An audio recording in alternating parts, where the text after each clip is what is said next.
A woman was driving home when suddenly a fly flew into her car. The fly landed near her ear and then burrowed into it, causing an excruciating pain accompanied by an intense itch that swept through her entire body. Before she could remove the fly, her eyes instantly filled with blood, and her foot involuntarily slammed the accelerator to the floor. The car sped up wildly. The woman tried to pull over, but her hands were glued to the steering wheel, completely beyond her control. At the moment, a little boy is drawing. As Eric is about to finish his drawing, the car crashes into a tree branch. A long branch pierced through the woman on the spot. Then, the fly that had burrowed into her ear slowly flew out. Eric had eerily drawn the woman's bizarre death. The murderous fly flew back to its nest in the mansion. Just recently, Eric's father, Daniel, had spent a fortune to buy this old mansion in the suburbs, but shortly after they moved in, Eric began saying he could hear strange noises. Daniel and Sarah hired a psychologist to come to their home. After examining Eric, the psychologist found nothing wrong with him. The psychologist suspected that Eric's symptoms were due to the stress of moving and suggested that Daniel and Sarah spend more time with him. But after the psychologist left, Eric heard strange sounds coming from the walkie-talkie again. Eric picked up the walkie-talkie and listened carefully. Meanwhile, a fly flew out of the mansion. Eric drew everything he heard. After the psychologist's tragic death, Eric's painting perfectly depicts the crime scene. Daniel accidentally discovered a fly nest in the wall. Without thinking, he grabbed insecticide from the warehouse and sprayed it into the crack. Little did he know that his actions had thoroughly angered the evil forces within the house. Revenge swiftly followed. Late at night, the fence around the villa's pool clanged noisily, making it difficult for Daniel to sleep. He clearly remembered locking the fence during the day. Helplessly, he walked back to the yard to lock the fence again. On his way back to the house, he suddenly heard his son's voice talking to someone on the walkie-talkie. Daniel was puzzled, wondering who his son could be talking to in the middle of the night. At that moment, Daniel didn't notice the ghostly figure standing by the window behind him.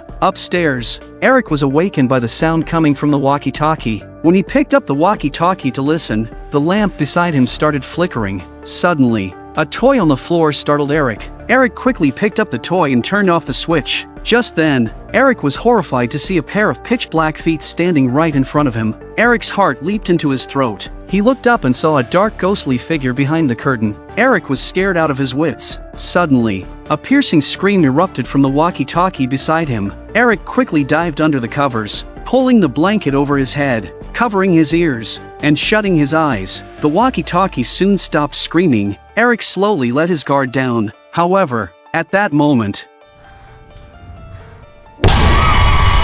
Daniel, unaware of what his son was going through, could only try to comfort him. Sarah arrived just then, and Eric threw himself into his mother's arms, holding onto her tightly. But the ordeal didn't end there. The next day, Eric was expelled from school. He had hit a classmate and bitten the principal's hand. When his father asked him why, Eric couldn't explain. Sarah thought their son had a psychological problem and decided to call the psychologist again. Eric said the doctor was dead and couldn't come, but Sarah didn't believe him. It wasn't until Daniel called that they found out the psychologist had died in a car accident the day she went home. At that moment, Daniel and his wife felt a chill run down their spines, but they still couldn't believe their son was involved with something unclean. Daniel sat down to talk with his son, firmly believing that Eric had a psychological issue. Eric said he didn't want to live there anymore, claiming that there was something terrifying in the house. Daniel, however, insisted they couldn't move immediately and would have to wait until they could sell the house after renovations. ¿Ya no te acuerdas de lo bien que nos fue con la anterior? Nos forramos. Exacto, nos forramos. It turned out that Daniel and his wife frequently invested in old villas, renovating and selling them for profit. They never imagined that this time they had bought a haunted house. That night, more trouble ensued. Eric, guided by the walkie-talkie, began drawing again. The ghostly figure in his room appeared right on schedule. Sarah, asleep, was once again awakened by the noise from the pool fence, and she sent Daniel out to lock it. When Daniel went downstairs to the front door, he found it was open, and his son's pajamas were on the steps. Sensing something was terribly wrong, Daniel looked around but couldn't find Eric. He frantically ran towards the pool. When he reached the pool, he found his son already floating in the water. Daniel immediately jumped in to pull Eric out. Hearing the commotion, Sarah rushed over as well, but it was too late. Their son had drowned, and the couple was devastated with grief. Thus, Eric met his tragic end shortly after moving into the villa. However, Eric was neither the first nor the last to meet such a fate. The loss of her son overwhelmed Sarah with grief.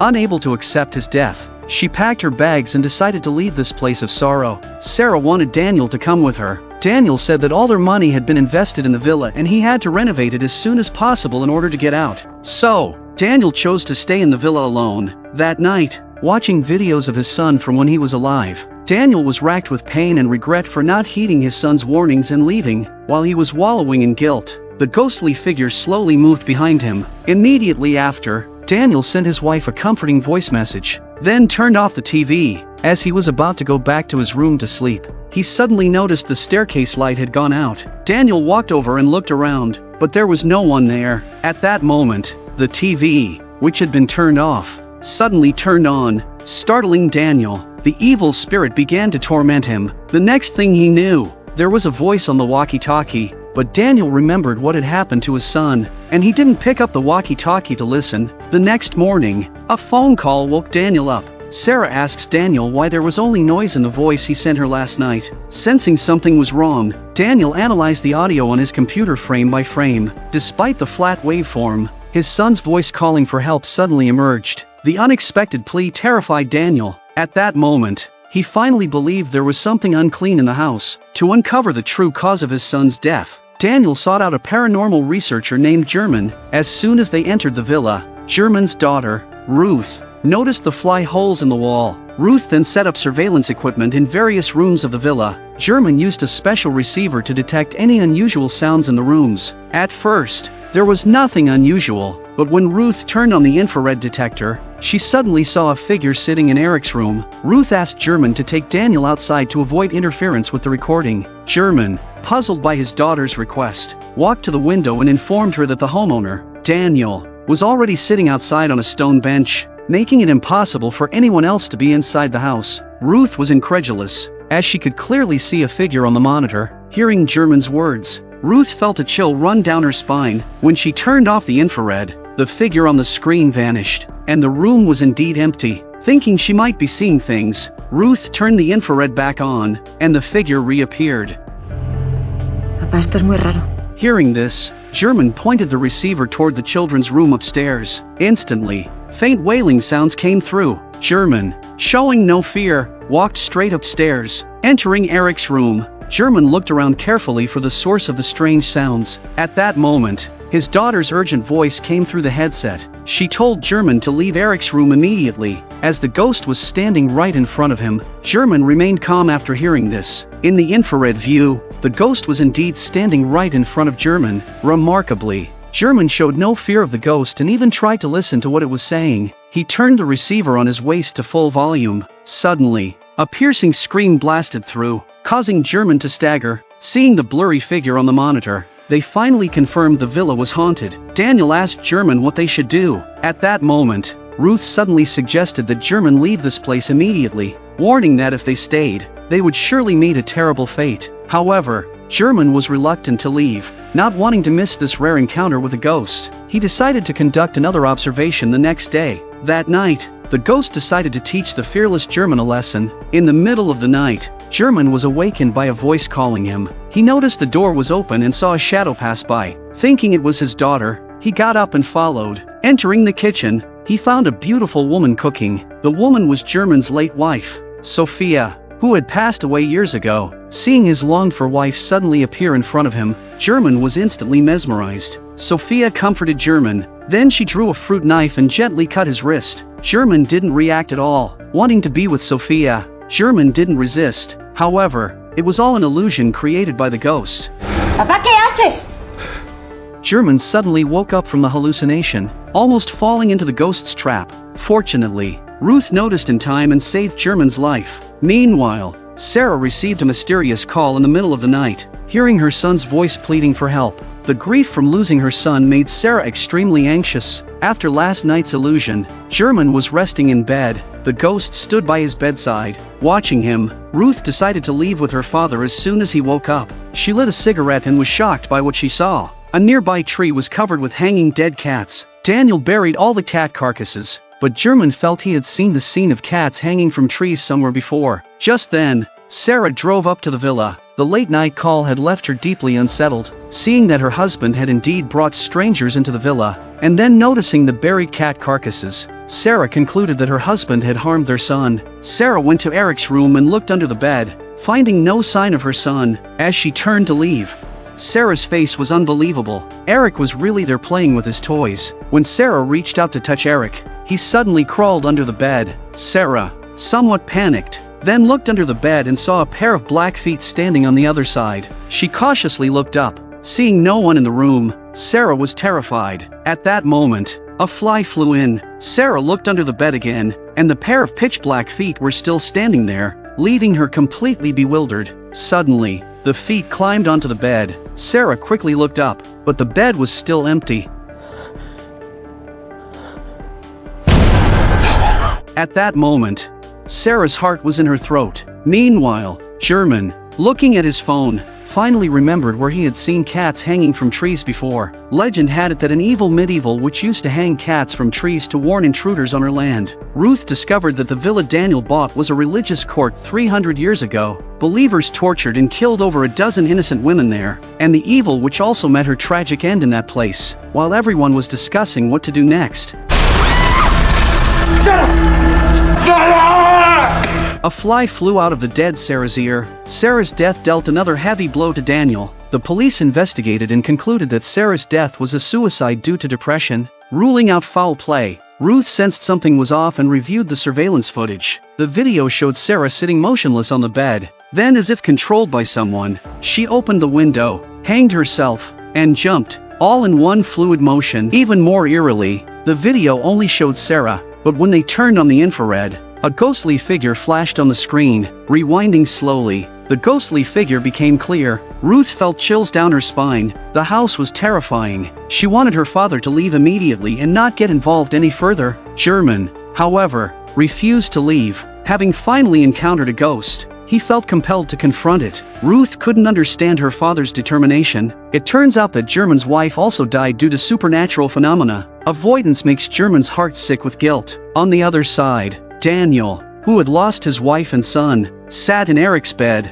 staring blankly. Just then, the walkie-talkie crackled to life again. Daniel looked up and saw his dead wife holding their son, standing behind the curtain. He walked over and yanked the curtain open, but no one was there. He looked around and saw no one. Daniel thought his longing for his wife was making him see things. He turned back to look at the curtain again. Suddenly, German heard a gunshot and rushed into the room with his daughter. Daniel was holding a hunting rifle, yelling that there was someone else in the room. With German's calming words, Daniel slowly regained his composure. Once calm, Daniel was filled with anguish and guilt. Feeling helpless about avenging his wife and son's deaths, German, empathizing with him, pulled out some photos on his phone, explaining that the source of their troubles must be hidden somewhere in the villa. Daniel immediately thought of the disgusting fly nest. Daniel took an axe and broke through the wooden wall. As he smashed through the stone bricks behind it and light shone in, they discovered a staircase leading to the basement. German led the way. They entered the dim and deep basement, which was filled with terrifying torture devices,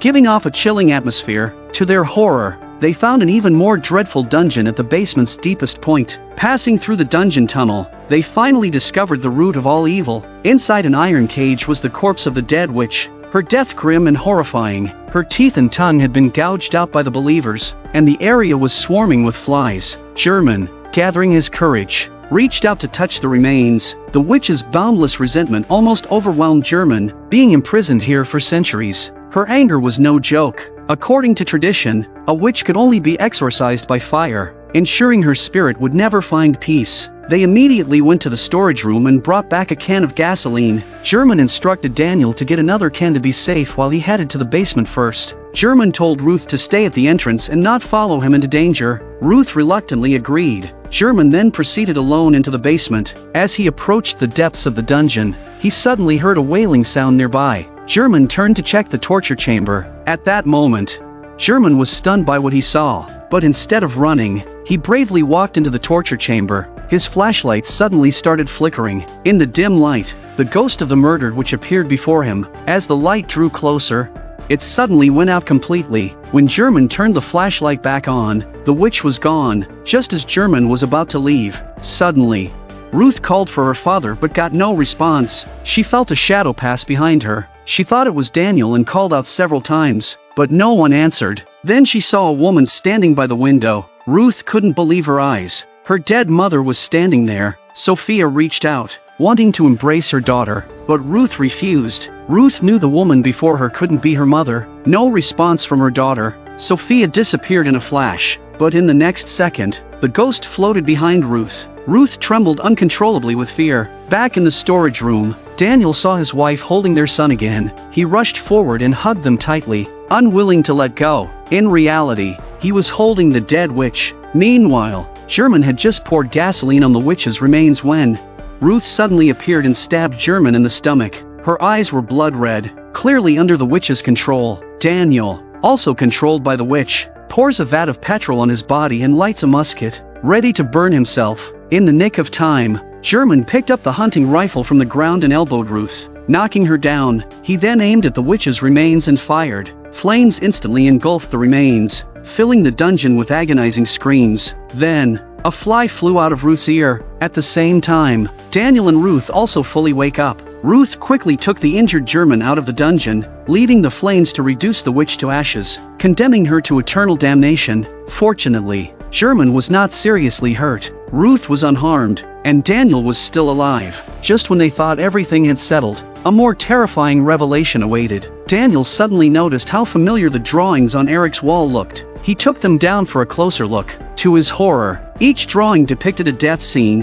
When Daniel saw one of the paintings, his mind was flooded with memories he had never had before. The night Eric drowned, the witch put a fly in Daniel's ear. With those memories guiding him, Daniel walked step by step to the poolside, his mind flooded with suffocating images. Daniel couldn't believe it was he who had drowned his own son. He looked at the pool in utter despair. Even more horrifying, the witch's ghost was still lingering nearby, unable to bear the fact that he had killed his own son. Daniel, in utter despair, raised the hunting rifle to himself. The painting of him killing his son was still floating in the pool. Hearing the gunshot, Ruth felt a sense of dread and rushed toward the pool. But Daniel's fate, as depicted in the drawings, was already sealed. Blood stained the pool. When Ruth reached the poolside, Daniel was already dead in the water. The entire scene looked like a giant ear slowly seeping a drop of fresh blood. The film ends here.